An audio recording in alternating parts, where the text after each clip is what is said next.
সঙ্গে করেছো, আমার সঙ্গে ঝগড়া করো। ঝগড়া তোমরা প্রতিবারে বছরে এসে এক মাস থেকে এই যে কটা পাড়ার লোকের সঙ্গে ঝগড়া করে যাও। হ্যাঁ, তোমাদের ঝগড়া করার নীতি।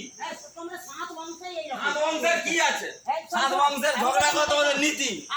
রাস্তার গায়ে হচ্ছে মাল ফেলাচ্ছি, তোমার কি ঘরে ঢুকিয়ে দিচ্ছি মাল? মাল পড়ছে চলে যাচ্ছি।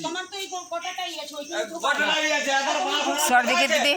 এদের মাল ফেলার জায়গা আছে, তোমার মাল ফেলার জায়গা আছে, আমার এটা আমি সেখানে কোনে মাল ফেলতে যাবো? হ্যাঁ, জায়গা আছে, আমাদের জায়গা আছে, তো তোমারও তো জায়গা আছে। কোনে মাল ফেলা তো সারা পেট্রোল দিয়ে ঘর চালাবো আজকে। সে কোনে মাল ফেলা পেট্রোল দিয়ে জ্বালাবো। খুব সারা বামাল করে প্রতিবার এসে রাস্তার গায়ে মাল ফেলতে দিবেন, তো গলা টিপতে গেল কালকে কিসের জন্য গলা টিপতে গেল? সব বাজে লোক প্রতি বছর আসে, গোটা পাড়ায় বামাল করে সালা। অন্যদিন ছাড়াই বামাল করে প্রতি বছর এসে। আমি তো এটাই বলছি কি তুমি ওকে জিজ্ঞাসা করে লো। আবার তোমার কি জায়গা দিলে খুলে যায়? তো তুমি গলা টিপতে কেন আসো? তুমি এত গলা কেন টিপতে গেছে? তাই গলা টিপতে আসছিল, কিসের জন্য গলা টিপতে আসছিল? গলাকে টিপতে আসছে, তোমার গলা ধরা রে আছে, তোমার গলা টিপবে না। আমি তো ওই ভাইকে বলছিলাম, আমি বলছিলাম ওই ভাইকে জিজ্ঞাসা করে ও ঝগড়া। তুই থাক এরকম এরকম করে থাক, তোরা শান্তি থাক।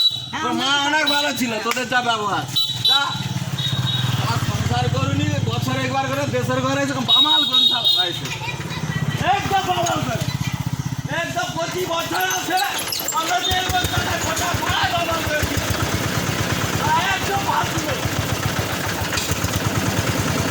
মনে করা জোর হবে টাকা দিয়ে বলছি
নিচে পড়ে গেছে।